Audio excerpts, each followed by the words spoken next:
For once again welcome back to science Darshan. कैसे हो आप लोग? तो बच्चों, आज जो चैप्टर हम शुरू करने जा रहे हैं उसका नाम है इलेक्ट्रिसिटी, चैप्टर 12 फिजिक्स, क्लास 10।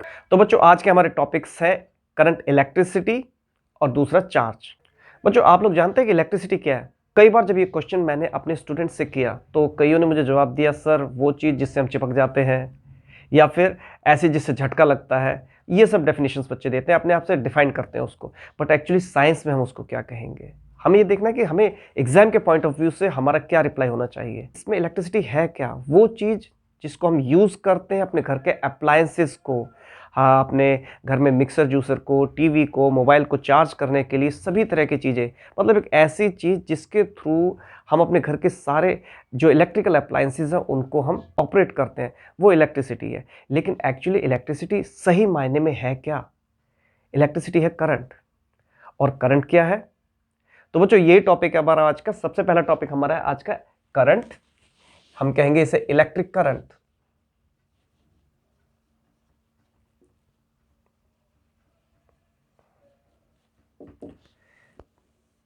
तो हमारा आज का फर्स्ट टॉपिक है इलेक्ट्रिक करंट। इलेक्ट्रिक करंट है क्या? अगर हम डेफिनेशन देखें उसकी, तो सिंपल सी एनसीईआरटी में जो डेफिनेशन दी है वो है rate of flow of charge.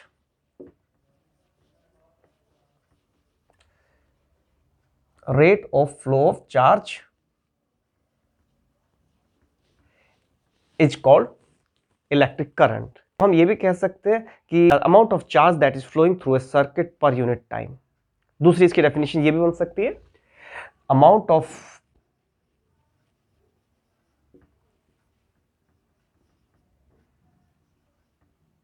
Charge flowing through a circuit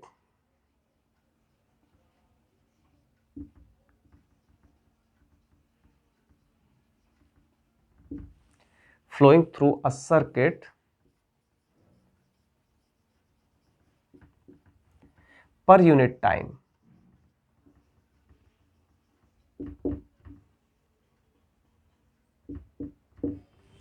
तो हमने ये देखा कि इसमें दो डेफिनेशंस जो मैंने दी है आपको, इन दोनों डेफिनेशंस में आप देखिए मेन चीज है, फर्स्ट मैंने कहा फ्लो ऑफ चार्ज, और वो भी उसका रेट।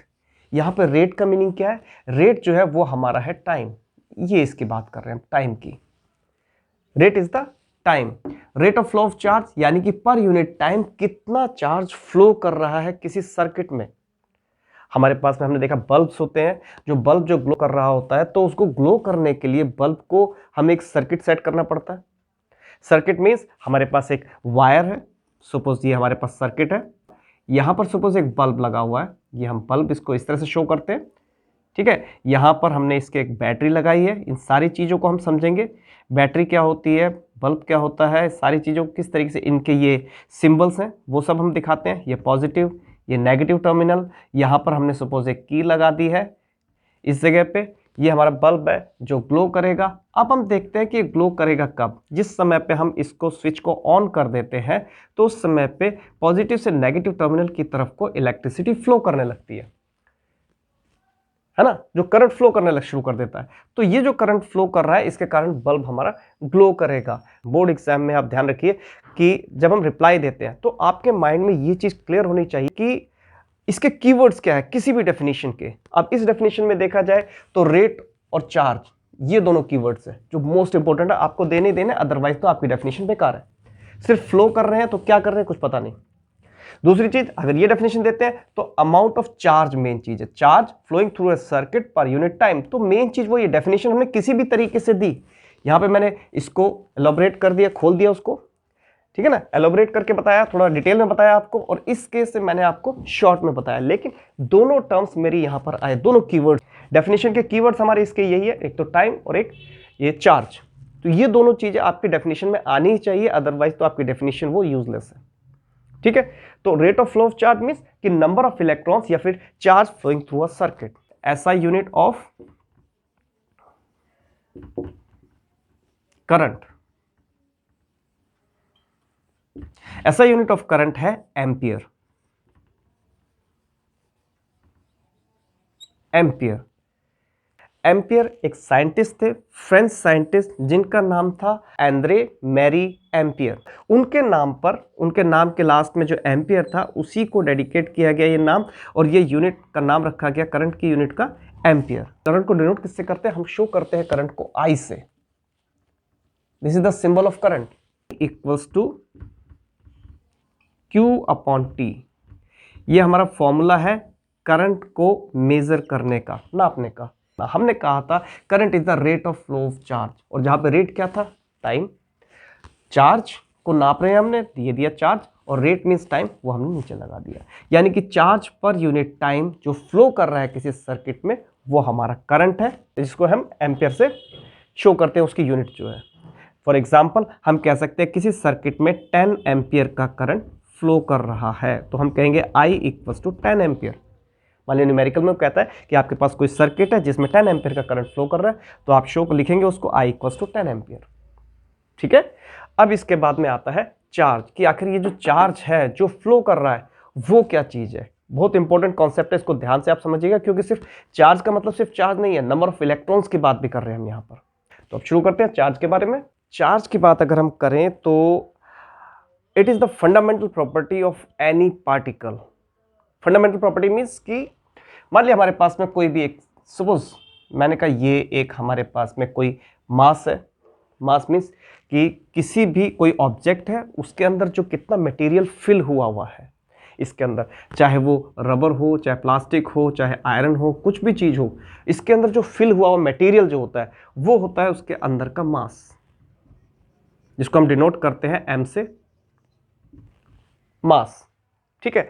अब इस मास को अगर हम देखें तो ये जो मास है, तो ऑब्वियसली इस मास के ऊपर कोई ना कोई चार्ज जरूर होता है, चाहे वो नेगेटिव हो चाहे वो पॉजिटिव हो, या तो नेगेटिव या फिर पॉजिटिव, ये चार्ज होता है।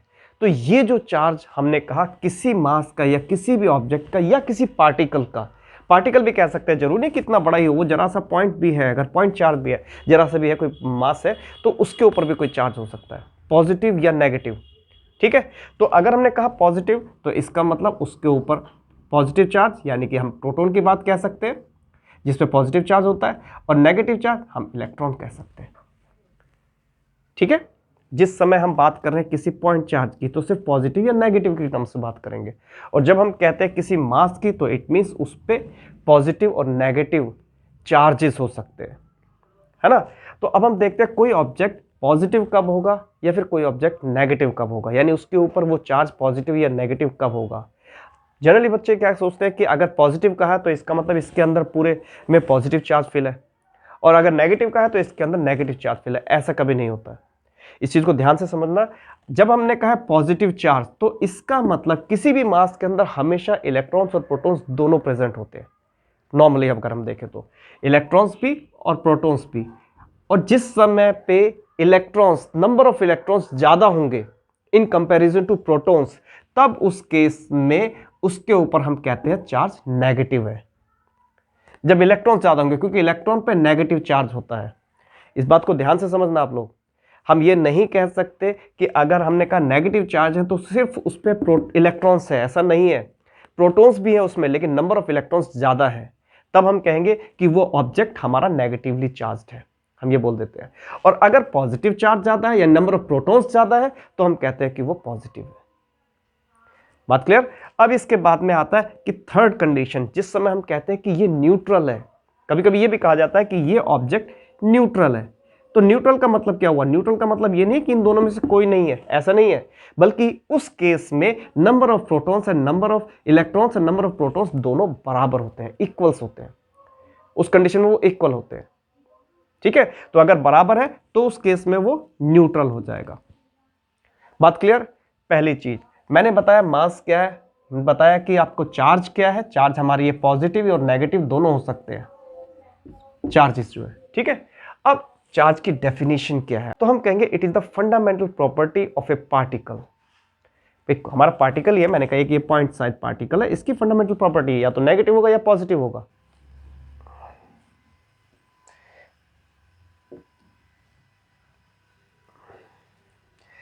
It is the fundamental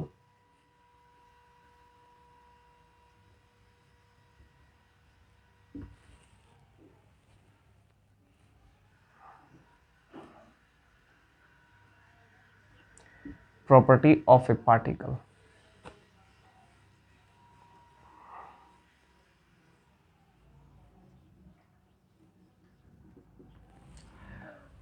So charge is the fundamental property of a particle और इसको हम डिनोट करते हैं, it is denoted by Q.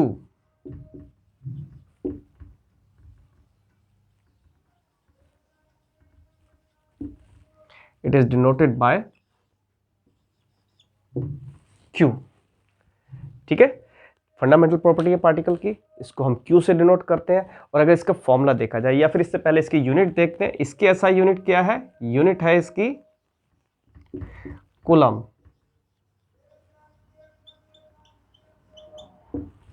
Q का फॉर्मूला अगर देखें तो Q equals to N into E।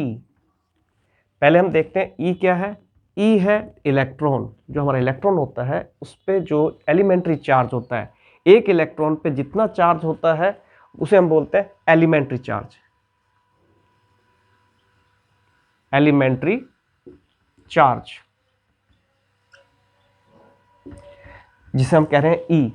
ठीक है, तो E जो है वो कितना होता है किसी इस पे इलेक्ट्रॉन पे 1.6 into 10 raise to the power -19 coulomb. ये हमारा एलिमेंट्री चार्ज है, एक इलेक्ट्रॉन का चार्ज। डेफिनेशन अगर आती भी है एग्जाम में तो आपको ये लिखना है, एलिमेंट्री चार्ज पूछता है कि 1.6 into 10 raise to the power -19 coulomb का चार्ज जो एक इलेक्ट्रॉन पे होता है वो होता है हमारा एलिमेंट्री चार्ज। ठीक है, अब इसके बाद में Q equals to N E, ये फॉर्मूला मैंने बताया। इस फॉर्मूले में E तो हमने डिफाइन कर लिया, समझ लिया। इसके बाद में नंबर आता है N का। N क्या है, number of electrons, number of where N equals to number of electrons, number of electrons जिसकी वैल्यू हो सकती है 1 2 3 एंड सो ऑन हो सकती है। ठीक है, तो इससे हमें क्या पता लगा कि अगर हमें पता है कि एक इलेक्ट्रॉन पे चार्ज इतना है, और अगर हमें कोई कहता है कि किसी सर्किट में suppose 10 number of electrons flow कर रहे हैं, 10 नंबर ऑफ इलेक्ट्रॉन्स फ्लो कर रहे हैं, सपोज 10 नंबर ऑफ इलेक्ट्रॉन्स किसी सर्किट से फ्लो कर रहे हैं, तो टोटल कितना चार्ज फ्लो कर रहा है। तो उसे कैलकुलेट करने के लिए हम क्या करेंगे, हम करेंगे 10 इंटू एक इलेक्ट्रॉन पे कितना चार्ज था, जो हमारा एलिमेंट्री चार्ज था, तो यानी कि into 1.6 into 10 raise to the power -19, तो जितना भी रिजल्ट होगा वो हमारा एलिमेंट्री चार्ज बन जाएगा, है ना।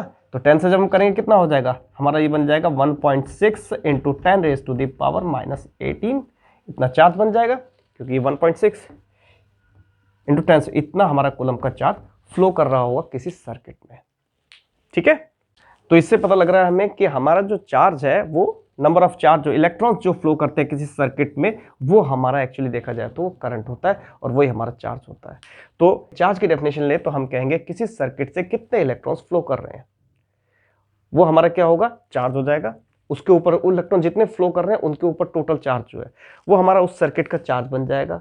और हमने डेफिनेशन दी थी करंट की कि the amount of charge flowing through a circuit per unit time. तो इसका मतलब हम ये भी कह सकते हैं कि number of electrons flowing through a circuit per unit time, क्योंकि चार्ज इलेक्ट्रॉन से तो बन रहा है ना। तो उस केस में हम ये भी कह सकते हैं number of electrons flowing through a circuit.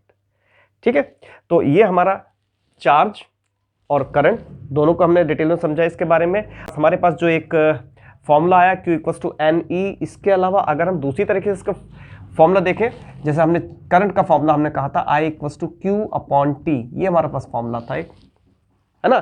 जब हमने करंट कैलकुलेट किया था कि चार्ज अगर हमें पता है और टाइम पता है कितने टाइम में हमारा चार्ज फ्लो कर रहा है, तो डिवाइड करके हम करंट निकाल सकते हैं। इसी से अगर हम करंट को चार्ज को निकालना हो तो Q equals to I into T, ऐसे करके फॉर्मूला निकल जाएगा। एक फॉर्मूला हमारा ये बन गया चार्ज का, ठीक है ना। एक फॉर्मूला हुआ हमारा Q equals to n into e, और दूसरा फॉर्मूला हुआ Q equals to I into t. तो दो फॉर्मूले हमारे पास बन चुके हैं अब तक हम कर चुके हैं करंट और कर चुके हैं चार्ज। इनकी यूनिट हमने देखी, करंट की यूनिट एक बार रिवाइज करते हैं। करंट को हमने कहा था rate of flow of charge, है ना, rate of flow of charge, और उसकी डेफिनेशन की जो ऐसा यूनिट थी हमने बताई थी एम्पियर। फॉर्मूला था हमारा I equals to Q upon T. Second, उसके बाद हमने किया फिर चार्ज को हमने कहा था it is the fundamental property of A particle denoted by Q, इसको Q से शो करते हैं, और इसकी यूनिट थी कूलम। ठीक, और यहां पर हमने कहा था इसका फॉर्मूला था Q equals to n into e, और एलिमेंट्री चार्ज था हमारा 1.6 इंटू 10⁻⁻19 कूलम, जो हमने कहा था एक इलेक्ट्रॉन के ऊपर जो फंडामेंटल चार्ज होता है वो हमारा एलिमेंट्री चार्ज था। ठीक है, तो इसके अलावा हमने इस फॉर्मूले में जो m था ये नंबर ऑफ इलेक्ट्रॉन्स थे।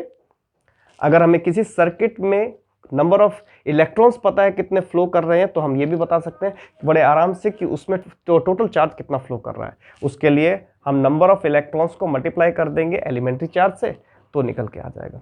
ठीक है, अब इसके बाद में नेक्स्ट चीज जो आती है वो आती है जो हमारी ये यूनिट्स हैं, इसके दोनों की यूनिट्स एम्पियर जो करंट की यूनिट थी और दूसरी कूलम। अगर वो एग्जाम में पूछता है वो डिफाइन 1 कूलम और डिफाइन 1 एम्पियर, तो उसको अपने नेक्स्ट वीडियो में लेके आएंगे। ठीक है, तो मैं आपका दोस्त सुशील सैनी, ये आपका अपना चैनल साइंस दर्शन। पढ़ते रहिए, मेहनत करते रहिए। All the best.